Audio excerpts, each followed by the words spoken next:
Good evening everyone, ladies and gentleman, सभी को नमस्कार।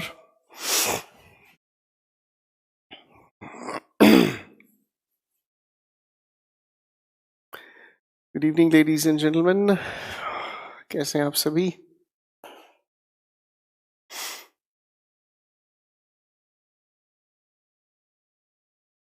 Good evening, good evening, good evening everyone. जिन students का कोर्स एक्टिवेट नहीं हुआ है, जिन स्टूडेंट्स का कोर्स अभी भी बाय नाउ लिखा हुआ आ रहा है, छोटा सा टेक्निकल एरर है, वो आपका आज रात तक सोल्व हो जाएगा और इतनी परेशानी की बात नहीं है। वो आप लोगों का सोल्व हो जाएगा, ठीक है। बाकी टेक्निकल टीम का है वो सारा मुद्दा, और उस मुद्दे में मेरा काम सिर्फ इतना है, जो मुझे बताया गया वो मैंने आपको बता दिया। आपका कोर्स एक्टिवेट हो जाएगा, ठीक है।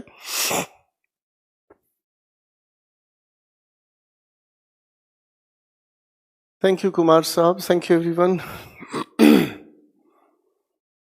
तो मुझे लगता है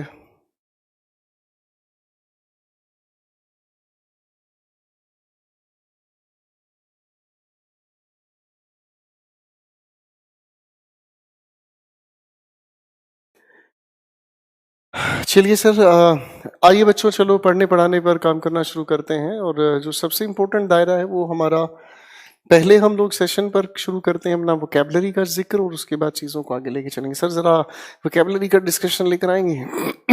ladies and gentleman, be attentive. चलिए कुछ वोकैबुलरी पर काम करते हैं, फिर चीज़ों को आगे लेकर चलना शुरू करेंगे अपने। चलिए दोस्तों, देखो आज की बात आपके सामने आ रही है। सबसे पहला एक शब्द है सैक्रोसैंक्ट। पहले इसके मीनिंग को पढ़कर देखें जरा ध्यान से।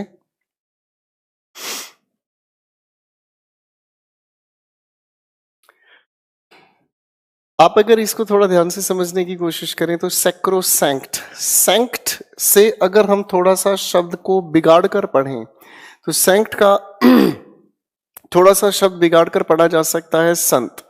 तो जब आप संतों की बात करते हो तो संतों के अंदर कभी परिवर्तन नहीं आता, ठीक है।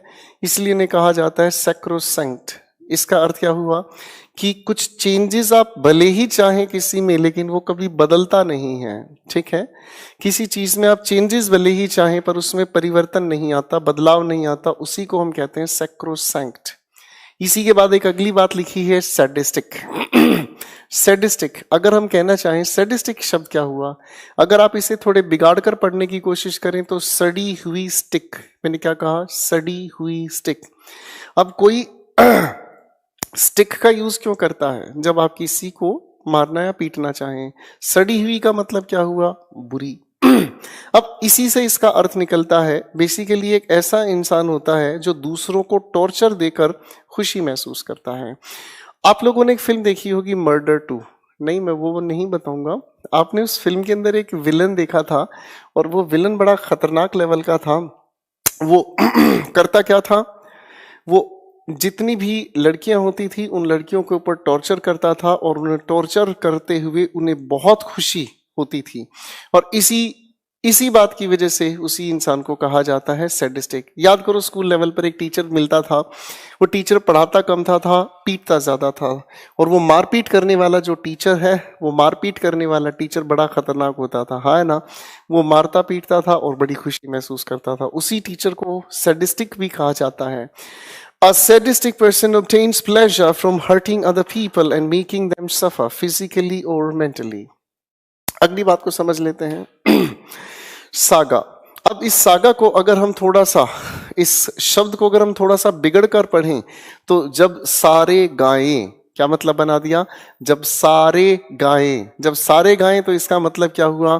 कोई ऐसी कहानी है जिसे बहुत बहुत वर्षों से लोग पढ़ते सुनते आते हैं। तो इसी को हम अगर कहने की, देखो इसी का दूसरा मीनिंग भी लिखा, a long series of events और एडवेंचर्स और अ रिपोर्ट अबाउट देम। तो सागा इसका मतलब जब सारे गाएं, इसका मतलब क्या हुआ? एक बहुत बड़ी गाथा। हिंदी में भी आप इसे कहते हैं, ठीक है। अगले शब्द पर आ जाते हैं, इसे हम कहते हैं इब्यूलिएंट। क्या कहा बच्चों, देखो ध्यान से, इब्यूलिएंट। अब इस बड़े प्यारे शब्द को ध्यान से देखने की कोशिश करें। अब ध्यान से देखो भाई साहब, अब अगर हम कहने की कोशिश करें तो इब्यूलिएंट, इसे हिस्सों में बांट कर देखेंगे। एक तरफ लिखा बुल, एक तरफ लिखा एंट। अब कोई बुल अगर एंट की तरीके से चले, देखो चींटियां अपनी मस्ती में कहीं पर भी आती जाती रहती हैं। अब अगर कोई बुल अपनी, बुल मतलब आप जानते हैं सांड, अगर वो अपनी मस्ती में कहीं पर भी चलता रहे तो इसका मतलब क्या हुआ, वो मस्त है, एंथुसियाज्म है उसके अंदर, चीयरफुलनेस है। ठीक है, चीयरफुलनेस का मतलब यही होता है मस्त। तो जो ट्रिक मैं आपके सामने रख रहा हूं ना जी इन शब्दों के साथ, ये सारे के सारे शब्द याद करने के हैं बेसिकली निमोनिक्स के तरीके से। ठीक है जी, आगे चलने की कोशिश करते हैं कि अगले शब्द पर काम करते हैं। एक्सेंट्रिक, एक शब्द लिखा है हमारे सामने एक्सेंट्रिक। अब इसे थोड़ा सा समझने की कोशिश करते हैं।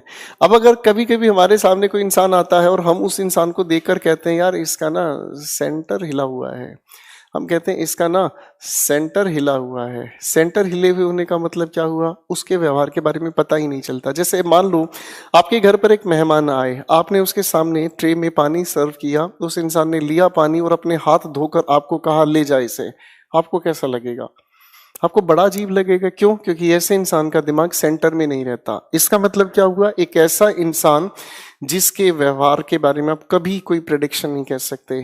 A person with unusual behaviour, a person with unusual behaviour. ठीक है बच्चों, एक अगला शब्द आता है हमारे सामने एक्सटेसी। ये आप लोगों को स्पेलिंग टेस्ट में भी दिया जाता है। इसे हम कहते हैं एक्सटेसी। एक्सटेसी का अर्थ हुआ एक ऐसा पल जब आपको परम आनंद का एहसास होता है। ठीक है, जब आपको बड़े आनंद का एहसास होता है, परम आनंद भी इसे आप कहते हैं, मस्ती का वो खास समय। अगले शब्द की अगर हम बात करते हैं रेबल, क्या लिखा बच्चों, ध्यान से देखो, रेबल। जब लोग इकट्ठे मिलकर रब के बारे में बोलें, जब लोग इकट्ठे मिलकर रब के बारे में बोले, आप किसी मंदिर, मस्जिद, गुरुद्वारा साहिब अगर कहीं पर भी आप जाते हैं तो लोग इकट्ठे होते हैं और लोग इकट्ठे होकर भगवान के नाम का जयकारा लगाते हैं, अरे जोर से बोलो, तो सारे के सारे लोग चीख कर बोलते हैं जय माता दी। That is called rabble. इसी का मीनिंग सामने लिखा है बच्चों, ध्यान से पढ़कर देखो। इसे हम कहते हैं a low large noisy uncontrolled group of people. वो लोग जो किसी भी तरीके की भीड़ में होते हैं और कंट्रोल से बाहर होते हैं। ठीक है, रैबिड एक अगला शब्द हमारे सामने आता है जिसे हम लोग कहते हैं having an expressing extreme unreasonable feeling. एक ऐसी फीलिंग जब आप कंट्रोल से बाहर होते हैं। मैं दूसरी तरीके से समझाता हूं, जो लोग बीड़ी पीते हैं जो लोग बीड़ी पीते हैं, मैं उन लोगों के बारे में जानता हूं। वो किसी भी इंसान की तरफ देखते हैं और उन इंसान से कहते हैं रे बीड़ी दे दे, अरे आया ना, तो वो उससे मांगना शुरू कर देते हैं रे बीड़ी दे दे। इसका मतलब क्या, उन्हें बेचैनी होती है। इसी का मीनिंग मजाक में याद रखें बच्चों, having an expressing extreme and unreasonable feeling. एक ऐसी फीलिंग जो काबू से बाहर होती है। अगली बात करते हैं डबल।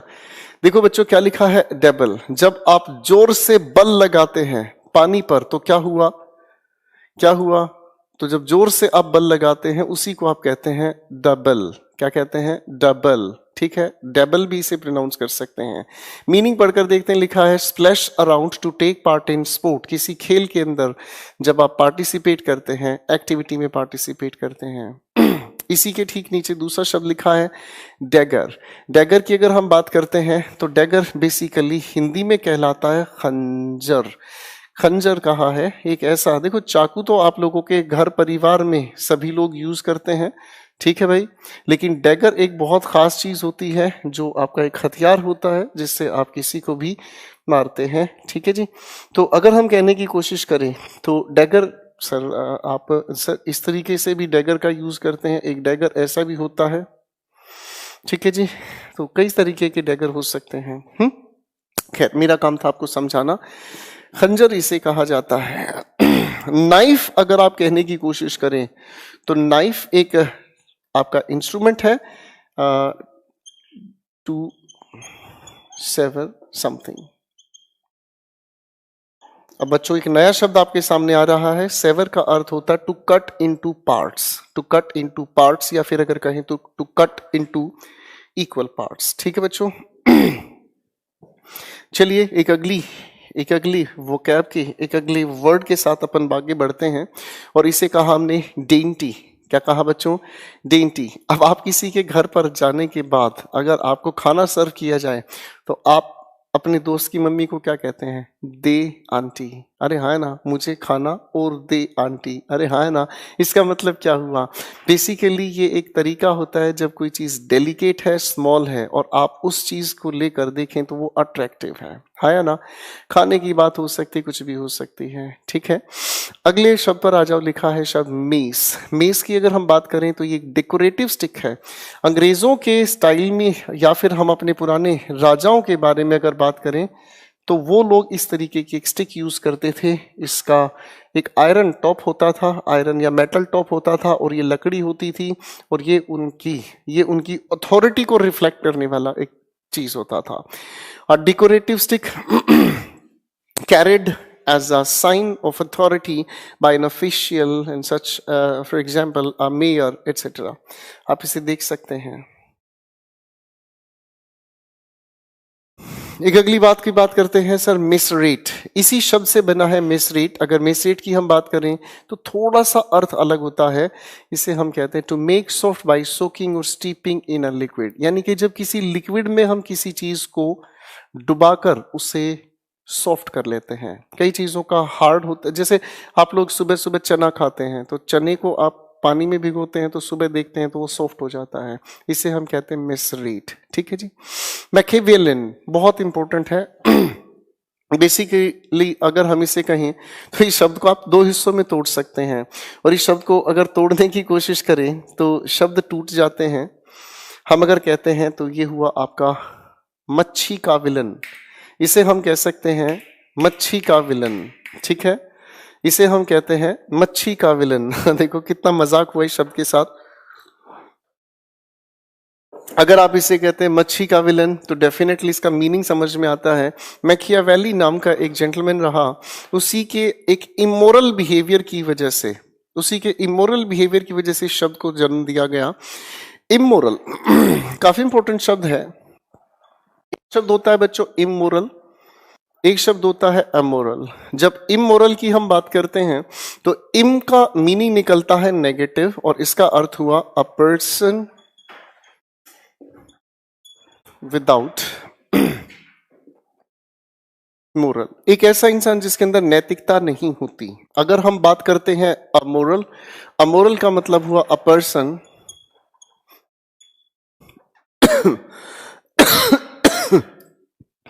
इसे ठीक कर लीजिएगा, अ पर्सन अगेंस्ट मोरल।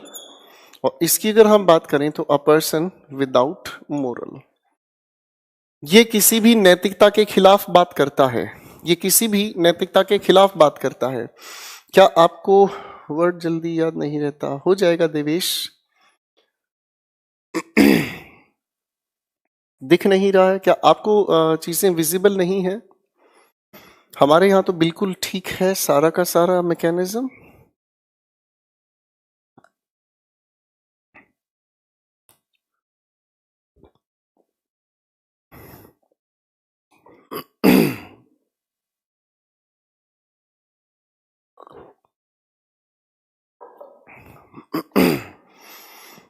तो जिन बच्चों को क्लियर नजर नहीं आ रहा है, शायद उनके इंटरनेट में कोई प्रॉब्लम है। यहां पर बिल्कुल ठीक चल रहा है, जहां पर कोई भी प्रॉब्लम नहीं है।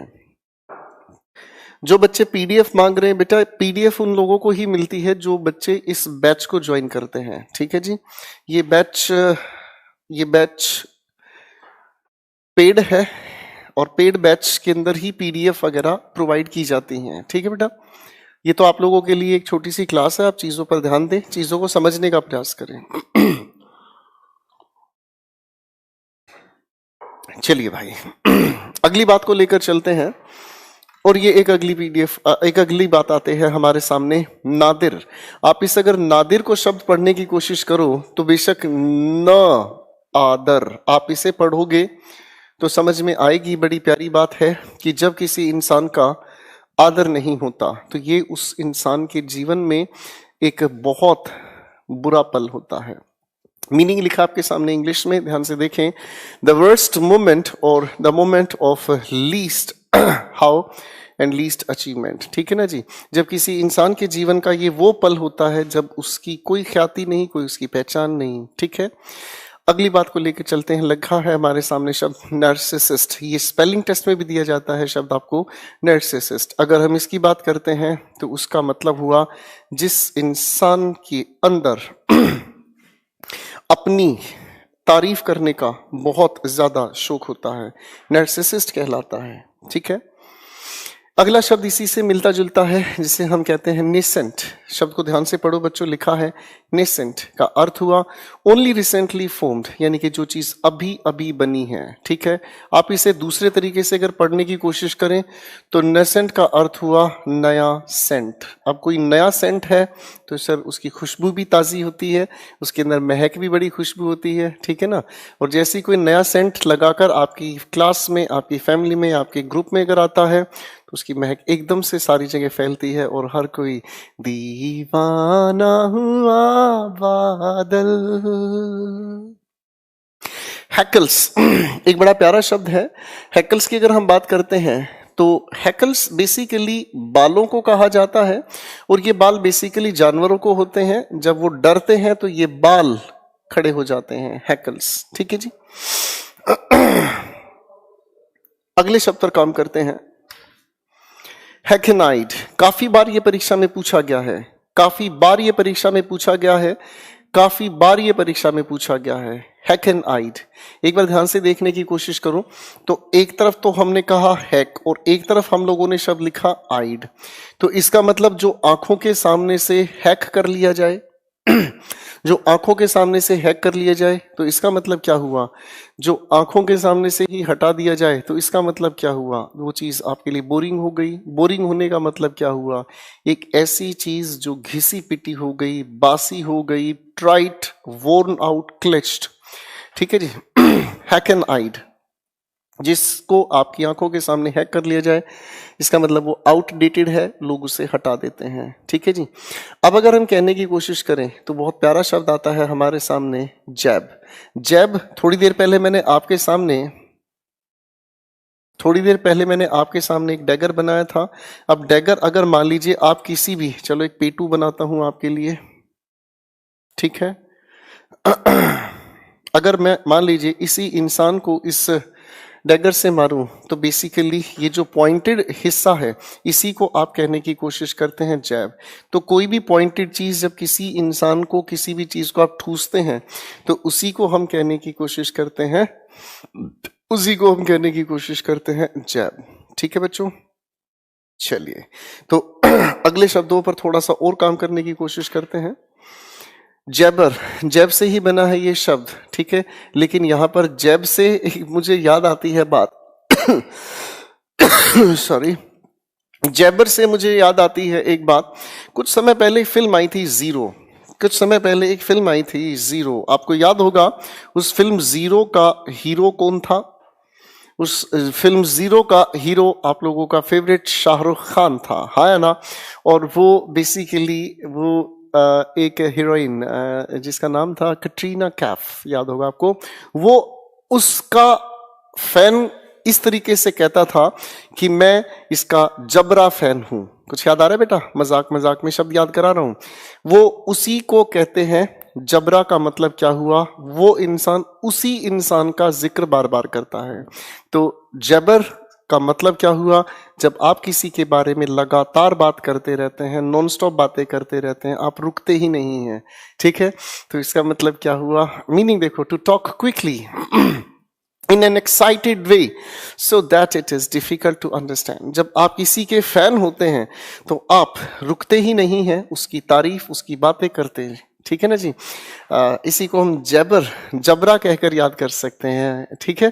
तो फिल्म भी आई थी, एक और फिल्म थी ऐसी ही, मुझे याद है, ओम शांति ओम, जिसमें वो दीवाना होता है उस दीपिका पादुकोण का। और आंखों में तेरी अजब सी अदाएं हैं। अगला एक शब्द आता है जिसे हम कहते हैं जेडेड। शब्द आता है हमारे सामने, एक बहुत प्यारा शब्द जिसे हम कहते हैं जेडेड। ठीक है, तो जेडेड शब्द को अगर हम कहने की कोशिश करते हैं तो जे डेड, क्या कहा, जे डेड। अब जब जे डेड का मतलब हुआ तो भैया ये तो खत्म हो गया। अगर खत्म हो गया तो इसका मतलब समझ में आता है कि किसी इंसान के खत्म होने का मतलब ये हुआ उसकी लाइफ या उसके परिचय में इंटरेस्ट खत्म हो गया। मीनिंग को पढ़कर देखो जरा मीनिंग को पढ़ने की कोशिश करो बेटा, बड़े प्यारे से मीनिंग समझ में आते हैं। और हम इसे कहते हैं lacking or losing interest because something has been experienced too many times. J dead। ठीक है जी। अगली बात करते हैं पैलेट, पैलेशियल। ये वही शब्द हैं जो कल की क्लास में हम लोगों ने पढ़े थे बच्चों। ठीक है, तो मुझे लगता है आज का वोकैब सेशन आप लोगों का यहाँ तक रहेगा और ऐसे ही शब्दों की और भी हम बातें आगे बढ़ाते रहेंगे। चलिए बच्चों, अब मैं थोड़ी सी बात आगे लेके चल लेता हूँ। पिछली क्लास में, लेडीज एंड जेंटलमैन, पिछली क्लास में अगर हम बात करना चाहें तो पिछली क्लास में हम लोगों ने बात करनी शुरू की थी टेंस के बारे में।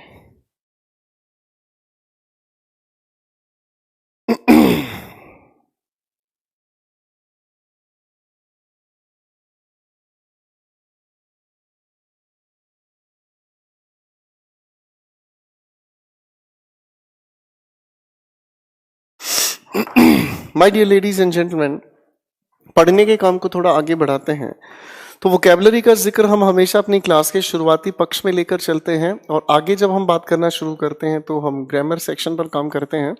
चलिए, हम लोगों की पिछली क्लास की जो बातचीत हुई थी माय डियर स्टूडेंट्स, वो हम लोगों ने पढ़ना शुरू किया था टेंस के बारे में। टेंस को आगे बढ़ाने से पहले मैं छोटा सा रिकैपिचुलेशन लूंगा, चीजें आगे जल्दी समझ आ जाए इसी वजह से।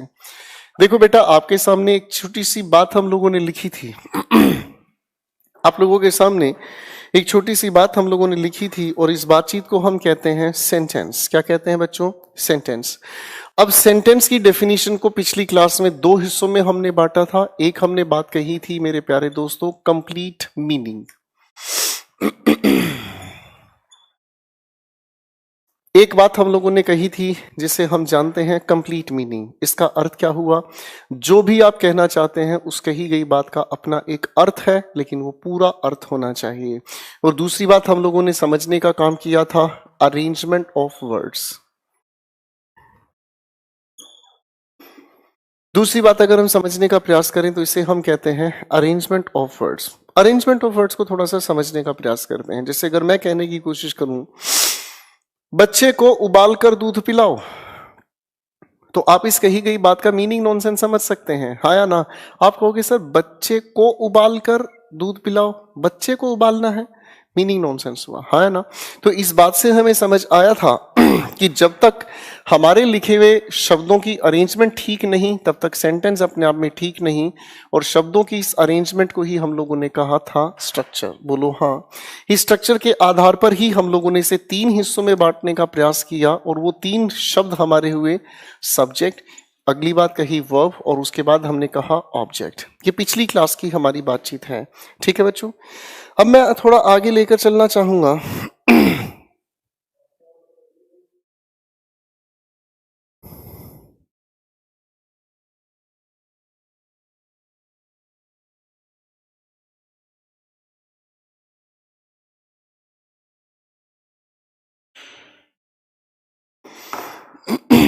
तो अब मैं आप लोगों के सामने लिखे हुए इन सेंटेंसेस के थोड़े से और व्यवहार को समझाना चाहूंगा। देखो बच्चों, सेंटेंस की अगर हम बात करते हैं तो सेंटेंस को आगे समझना हमारे लिए बहुत जरूरी है। और सेंटेंस होते कितनी तरह के हैं, क्योंकि जब तक सेंटेंस के टाइप्स हम लोगों को नहीं समझने तब तक हमें कहानी आगे टेंस पर नहीं समझ आएगी। तो सेंटेंस को समझने के टाइप्स अपन तैयार कर लेते हैं और इसमें सबसे पहली बात आती है, इसका नाम हमने कहा एसर्टिव सेंटेंस। क्या नाम लिखा बच्चों? Assertive sentence. जब हम एसर्टिव सेंटेंस की बात करते हैं तो एसर्टिव सेंटेंस भी अपने आप में दो हिस्सों में बंटते हैं। इसमें अगर पहले टाइप की हम बात करते हैं तो पहले टाइप का हिस्सा हुआ एफर्मेटिव। देखो बच्चों क्या लिखा? एफर्मेटिव। तो एफर्मेटिव को ही अगर हम कहना चाहें तो इसी को हम पॉजिटिव भी कहते हैं। इसी को हम पॉजिटिव सेंटेंस भी कहते हैं। ठीक है, अगर हम कहने की कोशिश करें एफर्मेटिव को ही हम पॉजिटिव भी कहते हैं। तो एफर्मेटिव या पॉजिटिव के स्ट्रक्चर में अगर देखा जाए तो subject, helping verb, main verb और उसके बाद हम लिखते हैं ऑब्जेक्ट। जैसे मान लो मैं एक छोटा सा सेंटेंस आपके सामने लिखूं, करण हैज सोल्ड द रिडल। अब अगर मैं इस छोटे से सेंटेंस के अंदर हर एक शब्द को देखने की कोशिश करूं तो हर एक शब्द कहता है कुछ बात। ये हुआ सेंटेंस का सब्जेक्ट की। अगर हम बात करें तो हेल्पिंग वर्ब, आगे लिखा है मेन वर्ब और जो ये बात लिखी है ऑब्जेक्ट। तो सेंटेंस का एक छोटा सा स्ट्रक्चर सामने आया। अब अगर इसी लिखे हुए सेंटेंस में हम आगे बात करने की कोशिश करें, इसी लिखे हुए सेंटेंस में अगर हम आगे बात लिखने की कोशिश करें तो यही सेंटेंस हम बना सकते हैं नेगेटिव। बच्चों इस बात को फिर रिक्वेस्ट कर रहा हूं, बड़े ध्यान से समझ लीजिएगा वरना टेंस बहुत दूर तक डैमेज करेंगे। लिखा है मैंने आपके सामने सेंटेंस नेगेटिव। तो नेगेटिव सेंटेंस लिखने के लिए हम लोगों ने यहां तक एक बात समझनी है कि नेगेटिव सेंटेंस बनाने के लिए नॉट हम हमेशा यूज करते हैं हेल्पिंग वर्ब के साथ। किसके साथ कहा मैंने? हमेशा यूज करते हैं हेल्पिंग वर्ब के साथ। और इसके बाद आगे अगर हम कहानी को बढ़ाएं तो ये हुआ मेन वर्ब और लिखी मैंने आपके सामने एक ऑब्जेक्ट। ठीक है बच्चों, अब अगर इसी लिखे हुए सेंटेंस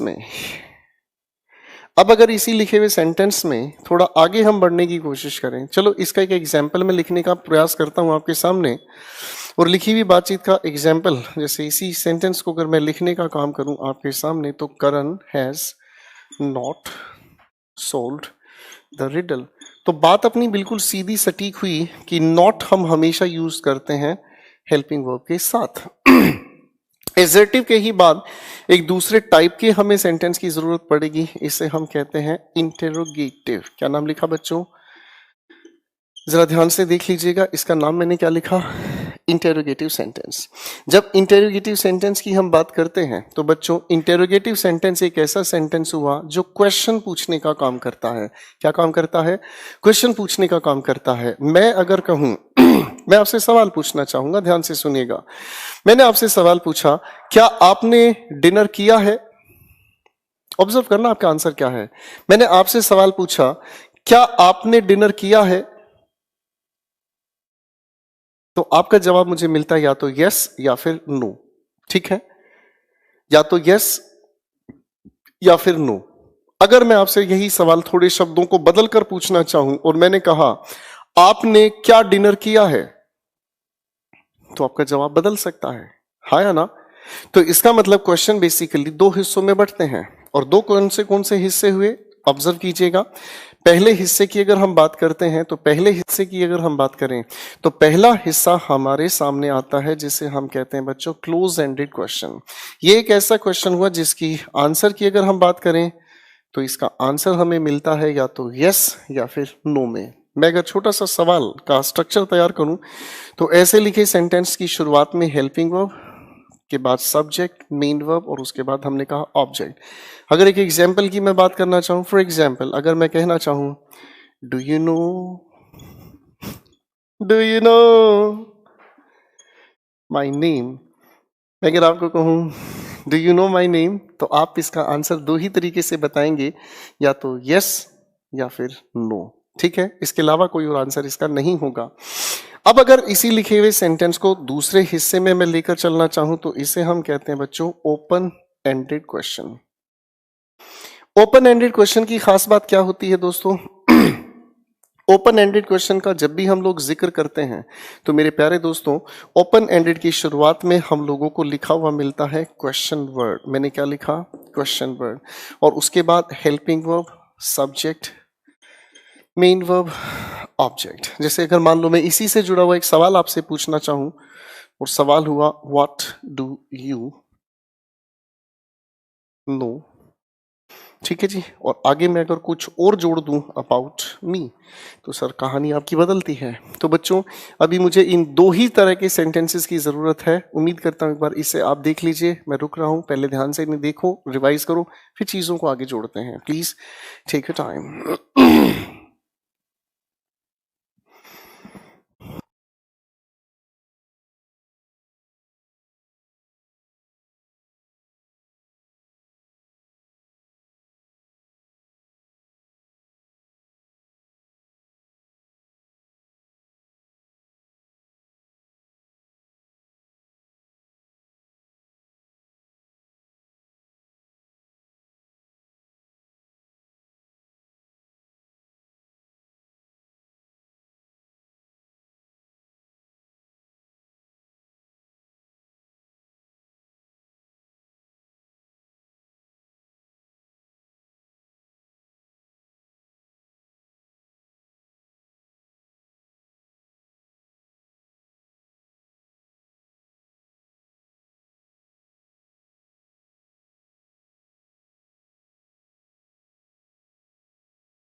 तो यहां तक की जो बात हम लोगों ने समझी, ये सेंटेंसेस के बेसिकली दो टाइप्स हुए। अब हम चीजों को थोड़ा आगे बढ़ाना चाहेंगे।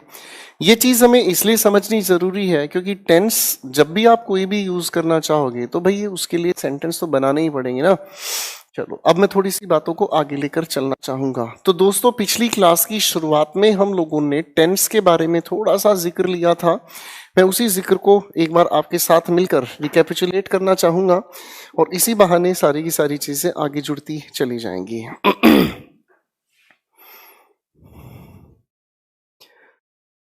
चलिए अब मैं चीजों को थोड़ा आगे लेकर चलना चाहेंगे। पिछली क्लास में दोस्तों हम लोगों ने बात करनी शुरू की थी टेंस के बारे में। अब मैं आप सभी से हाथ जोड़कर रिक्वेस्ट करूंगा, आप सिर्फ मेरी चीजों को ध्यान से सुने और समझें। जो लोग लगे हुए हैं अपने अपने ये कमेंटबाजी में, आप लोग प्लीज इस चीज को थोड़ा सा छोड़ दीजिएगा, वरना आप समझने की बजाय अपना टाइम वेस्ट कर रहे हैं और आप समझने की बजाय अपने एफर्ट्स गलत जगह लगा रहे हैं। आप सभी से ध्यान से इस चीज को समझने की कोशिश करें। पिछली क्लास में हम लोगों ने टेंस की डेफिनेशन तैयार की थी और टेंस की डेफिनेशन हमने लिखी टाइम ऑफ एक्शन। कुछ याद आया बच्चों? और हम लोगों ने ये भी बात समझने का प्रयास किया था कि एक्शन को रिप्रेजेंट करने के लिए जरूरत पड़ती है एक वर्ब की, और वर्ब के बेसिकली हम लोगों को 5 पैटर्न्स यूज करने सीखने हैं। अब ये पांचों के पांचों पैटर्न्स कैसे काम करते हैं अभी आपके सामने धीरे धीरे चीजें जुड़ती हुई नजर आएंगी। ठीक है जी, आगे चलते हैं। तो हमें समझ आया इस टाइम को जब हम बताने का काम करते हैं तो टाइम जिसे आप एक्सपीरियंस कर रहे हैं उसी को आप प्रेजेंट कहते हैं, यानी कि एक ऐसा समय का हिस्सा जिसे दोस्तों आप एक्सपीरियंस कर रहे हैं। फिर कुछ समय के बाद यही जो हिस्सा है आप सभी का इस कैटेगरी में जाता है और वो हुआ आपका पास्ट। आप सभी के सभी एक दूसरे की ख्यालों में चले जाते हैं और बेसिकली ये आपका भूत बनता है। बेसिकली ये आप लोगों का वो समय है जिसे आपने एक्सपीरियंस कर लिया। और इसी के बाद हम आगे अगर चलने की कोशिश करें तो एक अगली चीज आती है और इसे हम लोगों ने कहा था कि बेसिकली फ्यूचर नाम का कोई टेंस नहीं होता, फ्यूचर नाम का कोई टेंस नहीं होता, फ्यूचर सिर्फ हमारे विचारों में है। पर फिर भी हम लोग इसको यहां पर समझने का प्रयास करेंगे क्योंकि यहां से क्वेश्चंस निकलते हैं। ठीक है, चलो भाई आगे चलने की कोशिश करते हैं।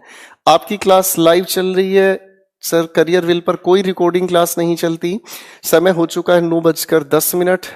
करियर विल पर कोई रिकॉर्डिंग क्लास नहीं होती, ये लाइव क्लास चल रही है। आप सभी से फिर कहने की कोशिश करता हूं, आप प्लीज ध्यान से इस चीज पर फोकस करें। प्लीज आप सभी से रिक्वेस्ट है, आप जितने ध्यान से समझने की कोशिश करेंगे उतना आपका काम सक्सेसफुल बनेगा। चलिए चीजों को हम थोड़ा आगे लेकर चलने की कोशिश करते हैं। तो ये हुआ हमारे सामने एक छोटा सा डिस्कशन। फिर हम लोगों ने इन्हीं लिखे हुए तीनों के तीनों शब्दों को जब आपस में मिलाने का काम किया तो ये कुछ हिस्सों में बट गया, जिसमें सबसे पहली बात आती है दोस्तों इंडेफिनिट। दूसरी बात अगर हम कहने की कोशिश करें तो इसे हम कहते हैं कॉन्टिन्यूअस। एक अगली बात अगर हम कहने की कोशिश करें इसे हमने कहा परफेक्ट। फिर आगे एक बात हमने कही थी, ये टेंस तो नहीं है, दो अलग टेंसेस का मिलन हुआ और इसी का नाम हम लोगों ने लिखा परफेक्ट कॉन्टिन्यूअस। चीजों को समझने का प्रयास करते हैं। सबसे पहले इस इंडेफिनिट की अगर हम बात करें तो इंडेफिनिट टेंस के अंदर अगर चीजों को थोड़ा समझने का काम करें तो इंडेफिनिट टेंसेस के अंदर हम लोग वर्ब का पैटर्न यूज करते हैं। फर्स्ट फॉर्म ऑफ वर्ब के साथ एस या फिर ईएस हम यूज करना सीखेंगे फर्स्ट फॉर्म ऑफ वर्ब, और कभी कभी हम यूज करते हैं सेकंड फॉर्म ऑफ वर्ब। तो इंडेफिनिट टेंसेस के अंदर 3 तरह के वर्ब पैटर्न्स हम लोग यूज करते हैं। जितने भी हमारे कॉन्टिन्यूअस टेंसेस हैं उन सभी की अगर हम बात करें तो इसके अंदर एक ही वर्ब का पैटर्न आता है दोस्तों, और इसे हम कहते हैं आईएनजी फॉर्म ऑफ वर्ब। जब बात आती है परफेक्ट टेंस की तो परफेक्ट टेंस के लिए हम यूज करते हैं सिर्फ और सिर्फ थर्ड फॉर्म ऑफ वर्ब। अब मैं आप लोगों को एक दूसरी तरफ लेकर चलना चाहूंगा। एक बहुत खूबसूरत वर्ब है, ध्यान से देखें, बी। अब अगर इस बी की मैं फर्स्ट फॉर्म की बात करता हूं तो ये मैंने लिखा एजएमआर। अगर सेकंड फॉर्म की मैं बात करता हूं ये लिखा मैंने वॉजवर। थर्ड फॉर्म की अगर मैं बात करता हूं तो ये लिखा बीन। ये अपने आप में थर्ड फॉर्म ऑफ वर्ब हुआ, मैं इसे उठाकर लाता हूं, क्यों? क्योंकि जो परफेक्ट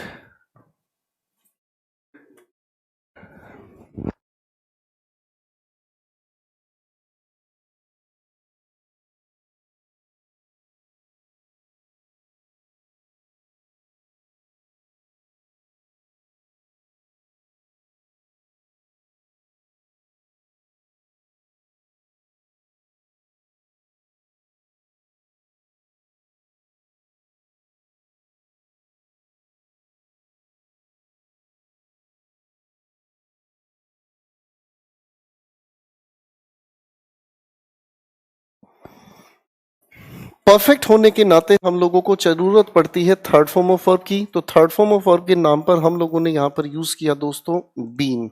अगर इस कॉन्टिन्यूस को हम ध्यान से देखते हैं तो कॉन्टिन्यूस के लिए हमने यूज किया था आईएनजी फॉर्म ऑफ वर्ब, तो इसीलिए इस तरह के टेंस के अंदर हम लोगों को लिखा हुआ नजर आता है बीन के साथ आईएनजी।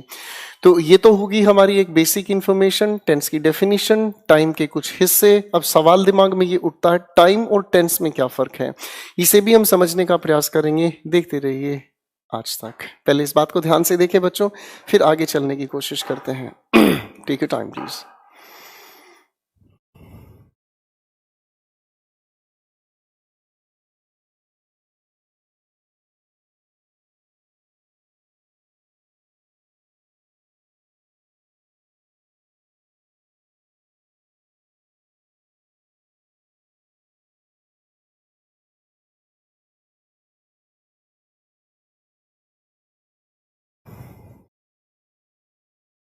मैं उम्मीद करता हूं पहले आप यहां तक की चीजों को फटाफट से रिवाइज कर लें।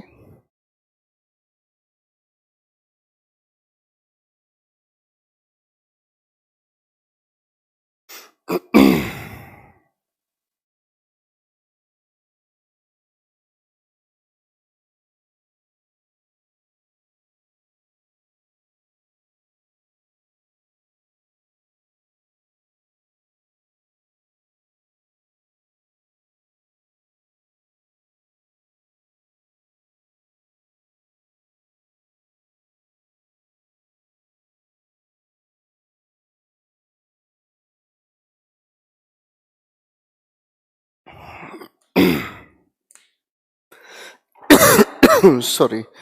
तो चलिए यहां तक की बात से थोड़ा अब आगे चलने की कोशिश करते हैं। तो कुल मिलाकर ये तो हुए तीन हमारे डायमेंशंस, एक पास्ट, एक प्रेजेंट और एक फ्यूचर, और चार चीजें आगे हमें जुड़ती नजर आई।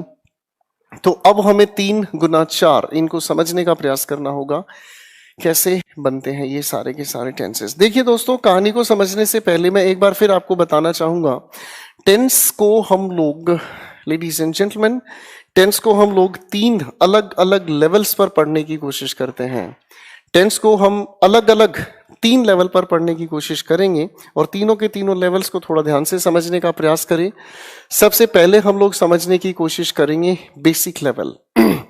बेसिक लेवल का मतलब हमें यह समझने की जरूरत है कि हम हर एक टेंस की हेल्पिंग वर्ब और मेन वर्ब किस तरीके से बनाते हैं। ये जो बेसिक लेवल है ये आप लोगों को मदद करता है क्वेश्चन टैग्स के दौरान, ये आपको मदद करता है वॉइसेस के दौरान, ये आपको मदद करता है नरेशन के दौरान। इस लेवल के आधार पर ये 3 टॉपिक आप लोगों के सोल्व होते नजर आएंगे। इसके बगैर ये तीनों के तीनों लेवल्स आपके डैमेज हैं। फिर एक दूसरा लेवल हम लोग लेकर चलने की कोशिश करते हैं, जिसे हम कहते हैं बच्चों कंपैरेटिव एनालिसिस। कंपैरेटिव एनालिसिस का क्या काम है, चीजों को थोड़ा ध्यान से सुनने की कोशिश करें। मैं अगर कहूं मैं 1 कप चाय पी चुका हूं, पहला सेंटेंस मैंने कहा मैं 1 कप चाय पी चुका हूं, फिर मैंने कहा मैंने 1 कप चाय पी। क्योंकि अधिकतर स्टूडेंट्स हिंदी मीडियम से हैं, उन्होंने हिंदी मीडियम से ही टेंस को पढ़ा है। एक बार फिर ध्यान से समझने की कोशिश करना। मैंने आपके सामने एक सेंटेंस कहा मैं कल आगरा जाऊंगा, फिर मैंने एक सेंटेंस कहा मैं कल आगरा जा रहा हूं। हिंदी में अगर हम समझें तो बात एक तरफ हमें लग रही है प्रेजेंट की, एक तरफ हमें बात लग रही है फ्यूचर की, लेकिन अगर हम इन्हें समझने का काम करें तो इन दोनों को बताने का तरीका बिल्कुल अलग है। ये है हमारा कंपैरेटिव एनालिसिस, यानी कि जब हम दो टेंसेस के बीच कंपैरिजन करेंगे। आपके एग्जामिनेशन में इसका काफी इंपॉर्टेंट रोल है। अगर हम अगली बात को लेकर चलते हैं तो इस लेवल पर हमारा काम करता है शॉर्टकट। ठीक है जी, इस लेवल पर हमारा काम करता है शॉर्टकट। और शॉर्टकट कैसे काम करता है लेडीज एंड जेंटलमैन, थोड़ा ध्यान से समझें। शॉर्टकट तब काम करता है जब एक सेंटेंस के अंदर एक नहीं दो सेंटेंसेस जुड़े नजर आते हैं और एक ही वजह से दूसरे का टेंस बदलता है। ठीक है बच्चों, एक की वजह से दूसरे का टेंस बदलता है। तो तीन अलग अलग लेवल्स हमारे सामने टेंस के मैं रखूंगा और धीरे धीरे हम लोग चीजों को लेवल वाइज उठाते चले जाएंगे। तो जो सबसे पहला इंपॉर्टेंट आपका एस्पेक्ट है वो बेसिक लेवल है। हर एक टेंस की हेल्पिंग वर्ब और मेन वर्ब कैसे बनी है, और इसी के आधार पर हमारे ये तीन टॉपिक्स भी टिके हुए हैं। बड़े पेशेंस के साथ ध्यान से, आप सभी से रिक्वेस्ट है, बड़े ध्यान से सुने और समझने का प्रयास करें प्लीज। तो मैं बात शुरू करना चाहूंगा आपके टेंस का बेसिक लेवल। मैं बात शुरू करना चाहूंगा आप लोगों के टेंस का बेसिक लेवल। ठीक है दोस्तों,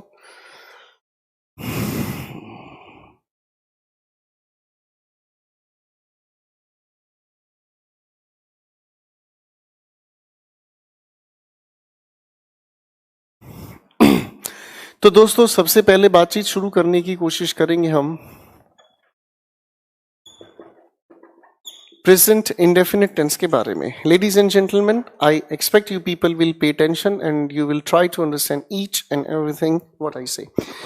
ध्यान से समझना, प्रेजेंट इंडेफिनिट को समझने का प्रयास हम शुरू करते हैं।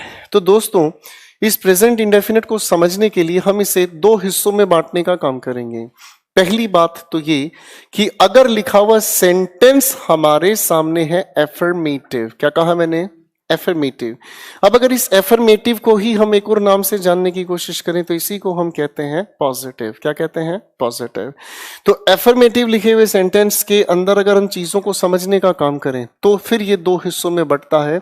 और एक हम लोगों ने कहने की कोशिश की सिंगुलर सब्जेक्ट। क्या लिखा बच्चों, सिंगुलर सब्जेक्ट।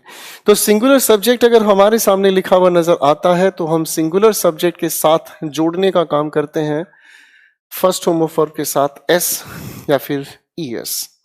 ठीक है, अगर हम इसी लिखे हुए सेंटेंस के सब्जेक्ट को सिंगुलर ना रखकर और अगर हम इसी को लिखने की कोशिश करते हैं प्लूरल सब्जेक्ट, तो आने वाली जो भी हमारे पास वर्ब है वो सिर्फ और सिर्फ फर्स्ट फॉर्म में रह गई।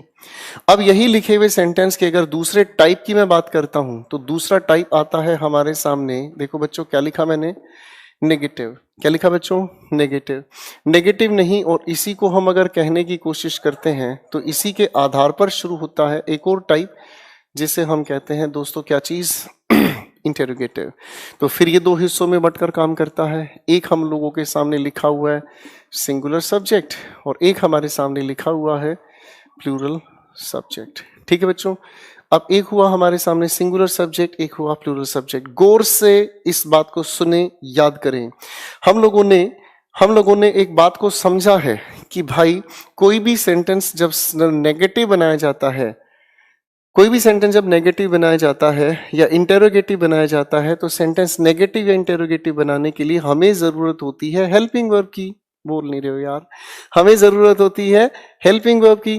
तो सेंटेंस को अगर नेगेटिव बनाने की कोशिश करते हैं तो नॉट लगाने के लिए हेल्पिंग वर्ब की जरूरत होगी, लेकिन इस लिखी हुई बातचीत को देखते हैं तो इसके पास तो कोई हेल्पिंग वर्ब नहीं है। हेल्पिंग वर्ब के लिए अपन उधार मांगने चले और एक बहुत प्यारे शब्द से हम लोग मिलने की कोशिश करेंगे और ये शब्द हुआ डू। इसी डू की हमने अलग अलग फॉर्म्स को पढ़ा है, एक हुआ डू, एक हुआ डिड और एक थर्ड फॉर्म होती है डन। ठीक है बच्चों, इसी से हम लोगों ने हेल्पिंग वर्ब बनाने का प्रयास शुरू किया और सिंगुलर सब्जेक्ट के नाम पर लिखा पहले तो मैंने किस चीज को, डू को। थोड़ा ध्यान से देख के याद आया कि भैया हम सिंगुलर सब्जेक्ट के साथ जोड़ते थे एस या ईएस, तो इसकी हेल्पिंग वर्ब बन गई किस तरीके से, डज। क्लियर है। आगे अगर हम बात करने की कोशिश करें तो जब एस या ईएस पहले ही जुड़ चुका है तो बचता है हमारे पास सिर्फ और सिर्फ एक फर्स्ट फॉर्म ऑफ वर्ब। अगर प्लूरल सब्जेक्ट की हम बात करें तो बच्चों हेल्पिंग वर्ब के नाम पर यूज किया हमने डू। ठीक है, डू के साथ कुछ जुड़ता ही नहीं क्योंकि यहां पर सिर्फ फर्स्ट फॉर्म ऑफ वर्ब आती है। क्लियर है। अब इसी बात को समझने के लिए मैं एक छोटा सा एग्जांपल लेकर चलने की कोशिश कर रहा हूं। अस्तित्व, टाइम और टेंस का फर्क मैं आपको बताऊंगा ठीक है, डोंट वरी अबाउट दैट। ठीक है, ये जो चीज है टाइम और टेंस का फर्क थोड़े समय के बाद आपको समझ आएगा। किसी भी क्वेश्चन के आंसर की मुझसे रेडीमेड उम्मीद ना करें, किसी भी क्वेश्चन का आंसर बनाने लायक आप मेरे साथ बने, ये जरूरी है। ठीक है, और इंग्लिश को सीखने के लिए सबसे ज्यादा जरूरी है पेशेंस के साथ सुनना, पेशेंस के साथ हर एक चीज को समझना। क्लियर है? चलिए आओ कहानी को लेकर चलते हैं आगे। मैं छोटी सी बात इसको समझाने की कोशिश करूंगा और मैं एक छोटा सा एग्जाम्पल आपके लिए रखना चाहूंगा। जैसे मान लीजिए मैंने एक छोटा सा सेंटेंस लिखा, ही ब्लैंक राइट अ लेटर। अब दोस्तों अगर इसी लिखे हुए सेंटेंस को मैं प्रेजेंट इंडेफिनिट के अकॉर्डिंग फिल करना चाहूं तो आप मुझे लिखवाएंगे क्या चीज? बिल्कुल ठीक, ही राइट्स अ लेटर। कोई दिक्कत नहीं। इसी लिखे हुए सेंटेंस को अगर मैं ही को हटाकर और लिखने की कोशिश करूं दे, तो आगे आप लोग लिखवाओगे राइट अ लेटर। मुझे लगता है इसमें कोई दिक्कत नहीं। अब अगर इसी लिखे हुए सेंटेंस को नेगेटिव आप बनाना चाहें तो सेंटेंस आपका तैयार हुआ, ही डज नॉट राइट। तो बच्चों जब पहले से ही एस या ई एस जुड़ा है तो इसके साथ राइट्स बनाने की आवश्यकता नहीं है और ये हुआ आपका सेंटेंस आगे। क्लियर है? अगर मैं इसी लिखे हुए सेंटेंस का क्लोज एंडेड क्वेश्चन बनाना चाहूं, थोड़ी देर पहले इसीलिए मैंने सेंटेंस के टाइप आप लोगों को समझाए थे ताकि आप लोग चीजों को आगे अच्छे तरीके से समझें। क्लोज एंडेड क्वेश्चन अगर बनाना चाहें हम इसका, तो आपका सेंटेंस तैयार हुआ, does he write a letter. ठीक है बच्चों, ये भी बात अपनी जगह समझ आती है। अच्छा, अगर मान लो इसी लिखे हुए सेंटेंस का, अगर मान लो मैं इसी लिखे हुए सेंटेंस का क्वेश्चन बनाने की कोशिश करता हूं व्हाट के साथ, तो आपने तैयार किया क्वेश्चन व्हाट डज ही और आगे लिखा राइट अ लेटर। तो देखो जरा इस क्वेश्चन को ध्यान से पढ़कर।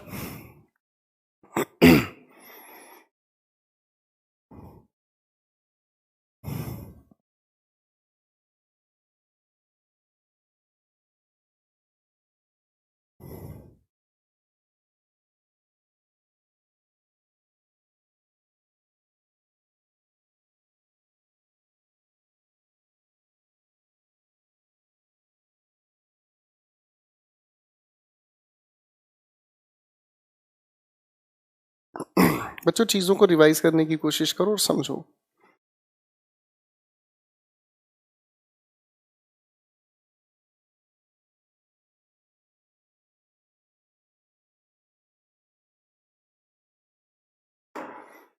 अब इस लिखे हुए सेंटेंस की अगर हम बात करना चाहें तो बड़े ध्यान से समझने की कोशिश करना प्लीज।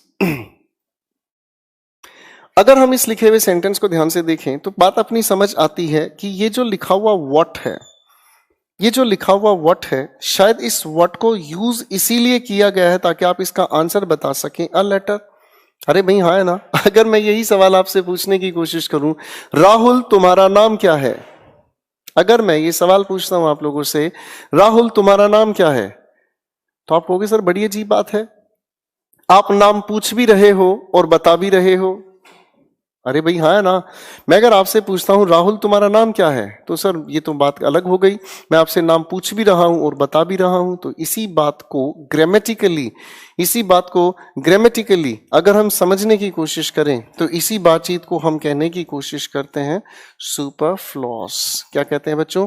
सुपरफ्लॉस। अगर हम सुपर की बात करते हैं तो बियॉन्ड, और फ्लॉस की अगर हम बात करते हैं तो फ्लो, जो चीज लिमिट से परे बहे, इसी को हम सुपरफ्लॉस कहते हैं। तो सुपरफ्लॉस का एक मीनिंग तैयार होता है, यूज ऑफ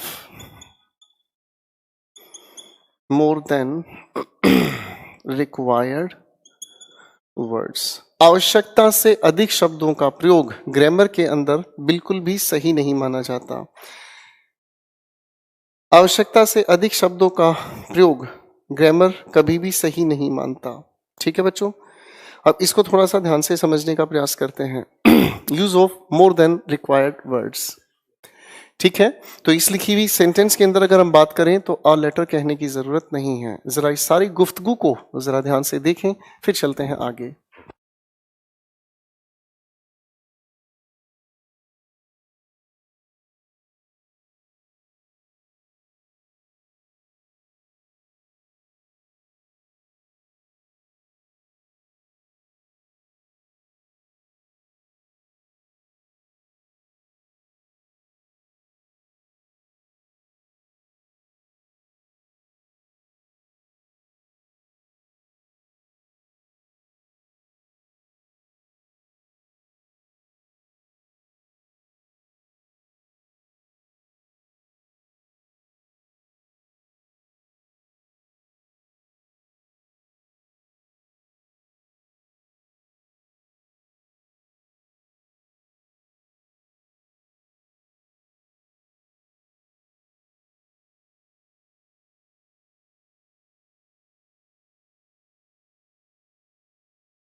तो यहां तक की बातें आप लोगों ने थोड़ा ध्यान से समझने की कोशिश की, और इस तरह के क्वेश्चंस बेसिकली हम लोगों को सीजीएल के बाहर अगर आप जाते हैं स्टेट लेवल के एग्जाम्स तो उसमें पूछ लिए जाते हैं। ठीक है,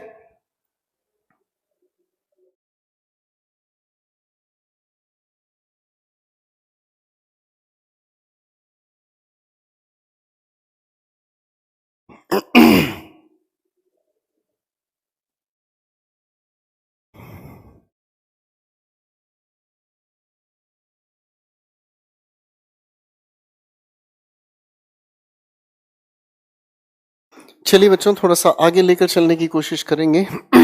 अच्छा देखो, ये तो छोटी सी बात थी, हमने समझने का प्रयास किया।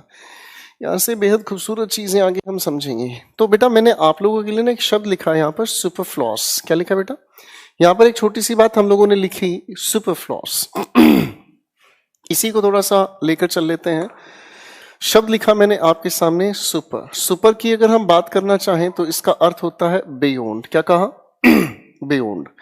अब सुपर के साथ अगर मैं जोड़ने की कोशिश करता हूं तो ये हुआ सुपर नेचुरल, जो प्रकृति से परे है। सुपर नेचुरल एक्टिविटीज होती हैं। ठीक है, अगर मैंने कहने की कोशिश करी सुपरमैन, सुना होगा आप लोगों ने, यानी कि जो मैन होने से परे हो, इसका मतलब जो आम आदमी के अंदर नहीं लेकिन उससे परे हो।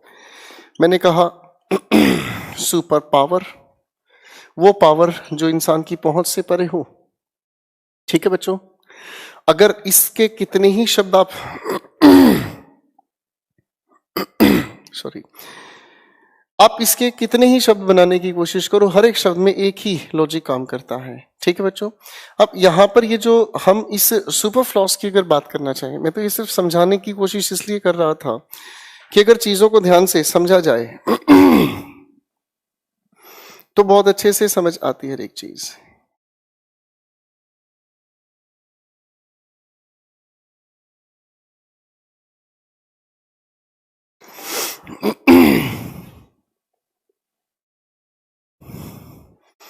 आप लोगों से दोस्तों सुपरफ्लॉस शब्द के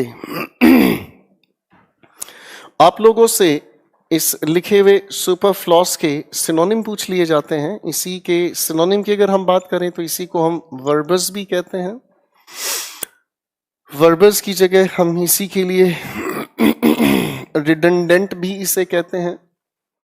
हम रिडंडेंट जैसे शब्दों की अगर बात कहें तो ये दोनों के दोनों इसके सिनोनिम हुए। फाइन, लेकिन अगर इसी के एंटोनिम्स की हम बात करें तो एंटोनिम की अगर हम बात करें तो ब्रीफ, प्रिसाइज, कंसाइज। ठीक है बच्चों, तो ये शब्द हुए इसके एंटोनिम्स। हिंदी में अगर आप इन्हें समझने की कोशिश करें तो संक्षिप्त आप इसे कहते हैं।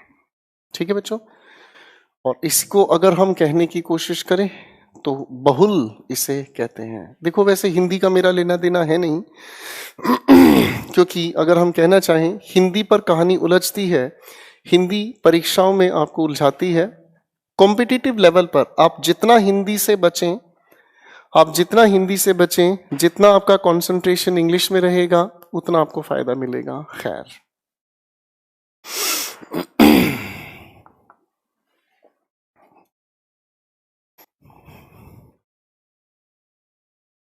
चलिए मेरे भाई थोड़ी सी बात को आगे लेके चल लेते हैं।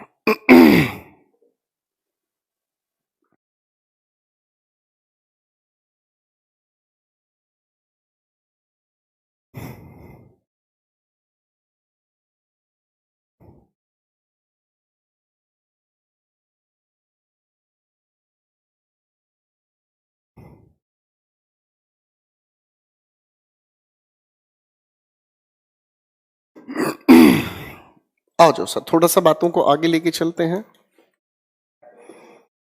एक अगले टेंस का नाम हम अगर जिक्र में लाना चाहें तो इसे हम कहते हैं दोस्तों प्रेजेंट कॉन्टिन्यूअस।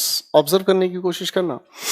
अब अगर हम प्रेजेंट कॉन्टिन्यूअस की बात करें, स्पेलिंग टेस्ट में भी दिए जाने वाला है ये शब्द।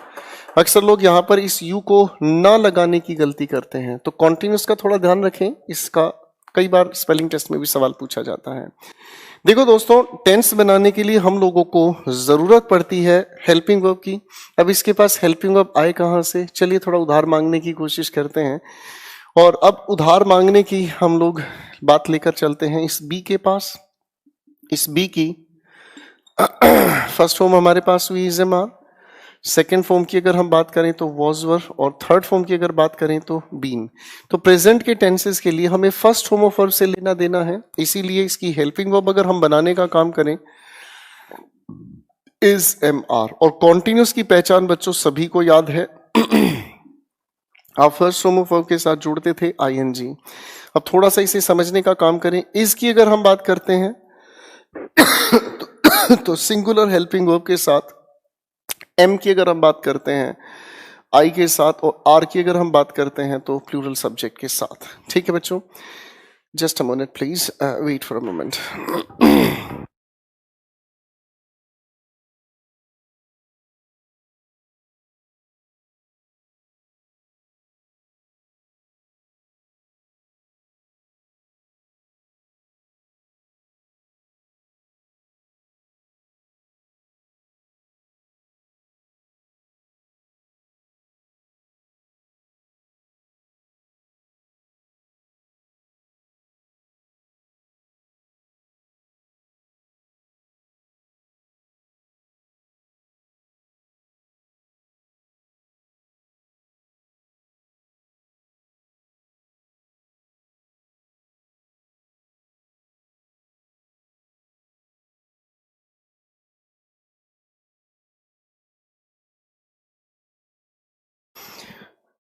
सॉरी,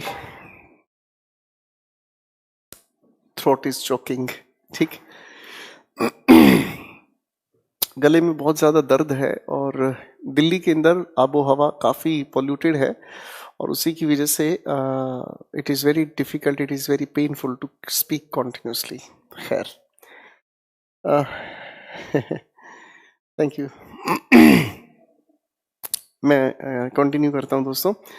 हमारे इस प्रेजेंट कॉन्टिन्यूस के लिए हम लोगों ने हेल्पिंग वर्ब का जिक्र किया। कॉन्टिन्यूस होने के नाते फर्स्ट फॉर्म ऑफ वर्ब के साथ आईएनजी हम जोड़ते हैं। थोड़ी देर पहले हम लोगों ने एक सेंटेंस लिखा था, let me write it again, he blank write a letter.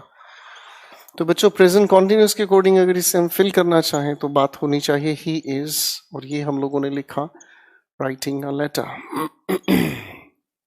इसीलिए सेंटेंस को अगर नेगेटिव बनाने का काम करें हम, he is not writing a letter।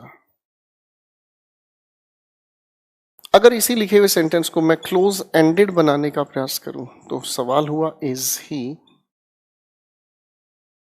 Writing a letter. अगर इसी लिखे हुए सेंटेंस को मैं ओपन एंडेड बनाना चाहूं, जैसे मैंने कहा व्हाट इज ही, इसका ध्यान रखना बच्चे हमेशा, व्हाट इज ही राइटिंग। तो आप लोग ये तो समझ ही गए हैं, ही अ लेटर कहना अपने आप में सुपरफ्लॉस हुआ। ठीक है दोस्तों।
चलिए,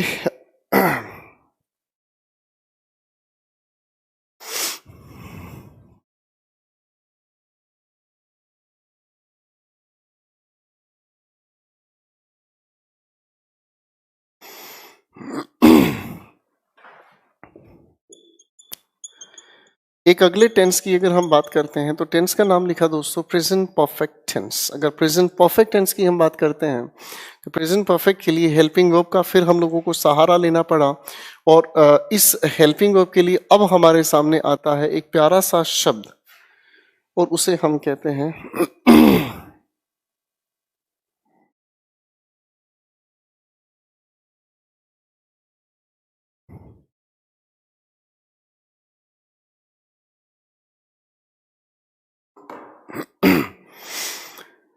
प्रेजेंट परफेक्ट के लिए अगर हेल्पिंग वर्ब पर हम काम करना चाहें तो हेल्पिंग वर्ब हमारे सामने आती है, एक हुई हैज और एक हुई हमारे पास हैव। जब आप इस हैज की बात करते हैं तो सिंगुलर सब्जेक्ट के साथ आप हैज का यूज करते हैं, प्लूरल सब्जेक्ट के लिए आप हैव का यूज करते हैं, और बात अगर परफेक्ट हुई तो परफेक्ट के लिए हमें यूज करने की इजाजत है थर्ड फॉर्म ऑफ वर्ब। अब अगर इस लिखी बात को मैं सेंटेंस की तरीके से लिखने की कोशिश करूं तो वही पुराना एग्जाम्पल जो भी थोड़ी देर पहले हमने लिखा था, इसी की अगर मैं बात करना चाहूं तो ये हुआ he has written a letter. इसी सेंटेंस को अगर नेगेटिव बनाने का काम करें तो ये हुआ he has not written a letter. Sentence को क्लोज एंडेड क्वेश्चन बनाने का प्रयास करें तो हैज ही, आपने कहा रिटन। ठीक है बच्चों, तो ये छोटी सी बात हमारे सामने आई, एक बार इसे देख लीजिएगा प्लीज।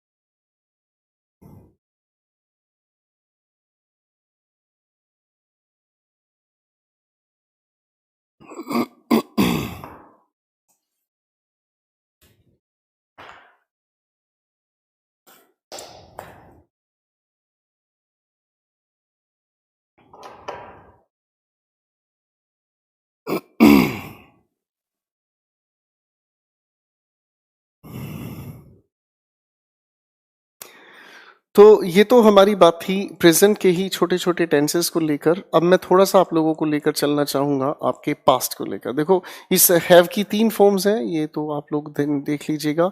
हैव, सेकंड फॉर्म हुई हैड, और थर्ड फॉर्म हुई हैड। ठीक है बच्चों, तो ये छोटी छोटी बातें हम लोगों ने समझने समझाने का प्रयास किया। अच्छा, एक बच्चे ने पूछा कि सर हैव का हैज कैसे। मैं थोड़ा सा आप लोगों को बता देता हूं। बहुत दर्द हो रहा है गले में भाई, थोड़ा सा समझने की कोशिश करें।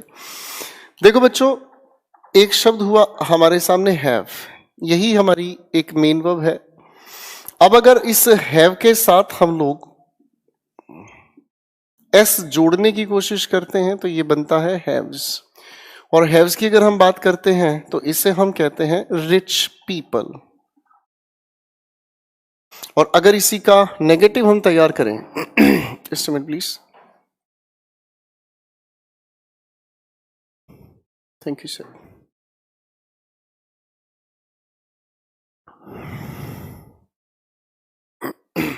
Just a minute please.